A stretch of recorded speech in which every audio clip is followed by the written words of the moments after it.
Right mga idol, ayan, pakita ko lang sa inyo yung kaswap natin sa ating Jiren Mags na color blue. Papalitan na natin siya, gagawin natin siyang kulay itim mga idol. Eto kay idol Pubs tayo, makikipagpalit. Siya ang magbabaklas ng ating Mags. Ayan, intro muna tayo.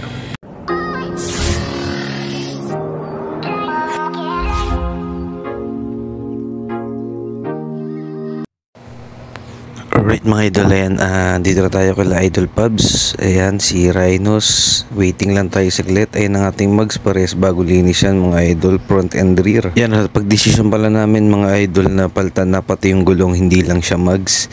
Medyo manipis yung gulong natin. Yung kay idol is makapal. Ang size ng atin ay 120 by 70 by 14. Papalitan natin ng 140 by 70 by 14. Tapos ito namang sa front mga idol is same size, stock size kami.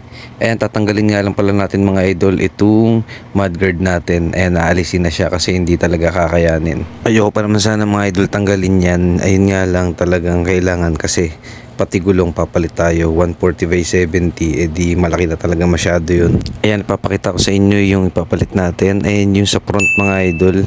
Ayan, same size lang yan, stock size. Ito naman yung sa likod. Tignan nyo naman kung gaano kakapal yan.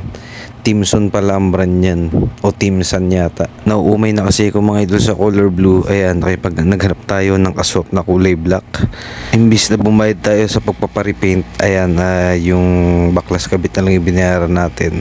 Diyan pala nangangamba ako mga idol, gawa ng naka DBS tayo na shock, makapal yun. Baka hindi sumakto tong makapal na gulong. Kaya ang gagawin namin ni idol, susukatin namin sa gilid kung kasya ba. Kasi baka hindi kasya. Ang papalitan namin yung Mags na lang, hindi kami makakapagpalit ng kasama yung gulong. Diyan sa mga oras na nanguhula lang kami kung kasya ba o hindi, kasi hindi talaga malalaman hanggat di kinakabit eh. Dito naman mga idol, ayan, nakasalang na si Rhinos. Si Rhinos na yung gagawin. Ayan, ready na itong dalawang gulong na to. Isasalpak na lang kay Rhinos. Ayan, dito mga idol, nakasalang na si Rhinos. Ayan, kilala nyo ba yan?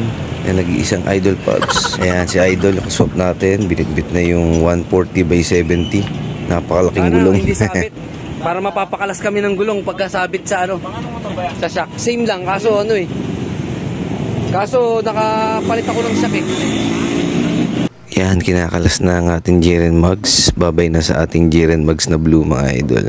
Palitan natin ng black. Yan, tulad nga na sinabi ko mga idol, para mas mabilis, pati gulong kasama na sa swap. Same stock tire naman kami, pati size sa harapan mga idol. Sa likod lang kami magkakatalo kasi mas malaki yung sa kanya. Yung sa akin manipis. Ang size ng kay idol ay 140 by 70 by 14. Ayan na nga ilalagay natin. Ang akin ay 120 by 70 by 14. Sa rear yun mga idol sa front same lang kami. Yung mga D-split pala hindi siya kasama. Babaklasin yan. Kanya-kanyang D-split pa rin kami. Mags lang tsaka gulong talaga. Gawing gabi na. Yan, papalitan na natin mga idol yung asul. Try naman tayo ng itim. Wala tayong magawa eh. Yan talaga. Dito mga idol, tapos na. Ayan, ikabat na yung ating front. Napakapugi ng ating harapan. Lilinisin na lang. Dito sa Idol Pubs, baka saya daw, nangangamba rin siya. Yeah, Pubs, try natin. Kasi nga napakalaki talaga ng gulong mga idol. Pero yan, tatry namin. Nung naikabit naman maya-maya, okay naman siya. Tanggal mudguard nga lang talaga. Yan kasi design natin kay Rhinos, ayan, manipis oh. Halos pwede siya pang harap. Kung gusto mag big tear sa harap, ayan, magandang ilagay 120 by 70. Pero sa likod medyo manipis siya tignan. Yan, pinapalo na ni Idol Pubs. Medyo nahirapan siya tanggalin. Parang nabahaya yata ito, mga nakaraang tag-ulan. Yan, huling sipat natin sa blue Mags bago kalasin. Magiging kulay itim na siya. Okay na sa akin, na-experience ko naman na kulay blue. Low-key color naman tayo ngayon, kulay black lang. Bagay na bagay sa P6 natin, Brusco, parang nakastock lang tayo. Yan, maiba tayo. Dito nga pala tayo kay Idol Pubs. Ayan, sa Pasita, Side Jacks, Motor Parts. Yan, tuloy na natin. Yung blue kasi mga idol, loud na loud siya. Pagka sa gray mo iteterno, litaw na litaw yung asul. Tinry ko lang din naman. Yan yung ating rear tire, napakalaki mga idol. Susubukan na natin ang comfortability ng big tire sa ating PCX, kasi dati Naisip-isip ko lang siya na parang Aerox style kasi ganyan kalalaki ang gulong sa Aerox. Ngayon masusubukan na talaga natin. Inga lang nga yun, tanggal talaga ang ating tire hugger. Nagre-ready na ako sa mga linisin ko sa mga susunod na araw dahil panigurado maputik yan. Dito naman mga idol, tinatanggal na yung ating tire hugger or mudguard na tinatawag. 2 tornilyo lang siya kung gusto nyo siyang tanggalin. Ayan, dyan banda. Tsaka doon sa may gilid. Dito pinag-uusapan namin yung about sa tanggal nga yung mudguard. Naglita ko ng gulong, babalik ko dito.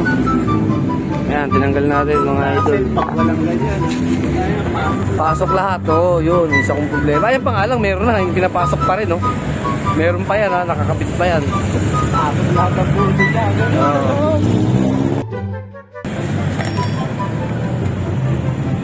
Paano yan? Ano ka? Alaga ka sa Luinis?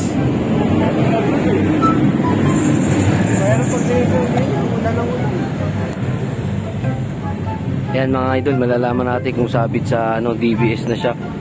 Diyan magkakaalamanan. May sabit.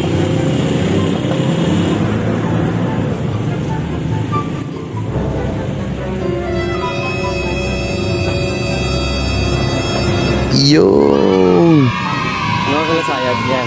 Tupit mo talaga, Pubs Works. Pero dito pumasok pa siya, kinakabahan pa rin ako mga idol. Tinatanong ko kung sumasabit ba sa DBS. Baka makayas yung DBS. Baka makayas yung DBS ko. Kaya siya. Pero gaya nga nasabi namin, wala siyang sabit. Goods na goods. 140/70 tapos kahit naka-DBS ka na dibaso, walang sabit. No washer. Sample ng new look mga idol. Oh. Uy, Wala pre. Okay. Sample ng new look. Tanggal na nga lang mga idol yung ating ito. Mudguard. Kaya tis tayo sa linis ngayon. Yan, babay blue jire na. Babay blue jire. Tayo itim.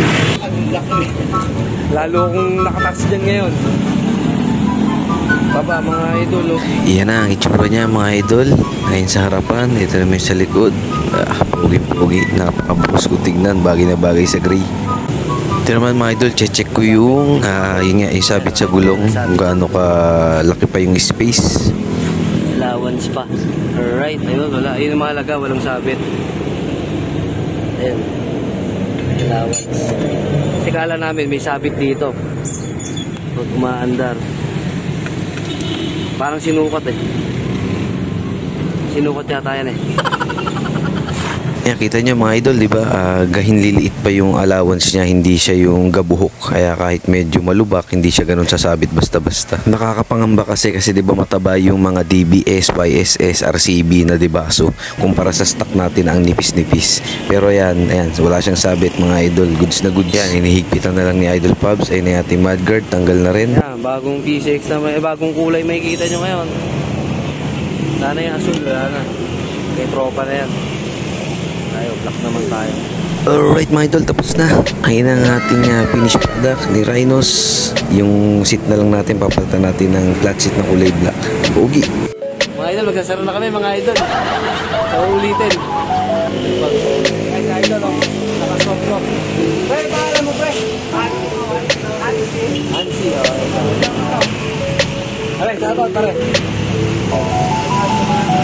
Shoutout sa mga tropa. Alright. Alright mga idol, ayan, bago pala tapusin itong video natin, share ko lang sa inyo yung naranasan natin after 1 week. Ito na itsura kapag ka walang tire hugger o mudguard. Ayan, kita nyo ba? Napakaputik, maulan pa naman ngayon. Kaya sa mga nagbabalak magtanggal ng tire hugger, ayan, alaga dapat kayo sa paglilinis, bumbay nyo ng tubig yan. Ako kapag medyo hindi natag-ulan, papakarwash ko na lang siya. Tapos pakita ko na rin mga idol, itsura ni Rhinos ngayon.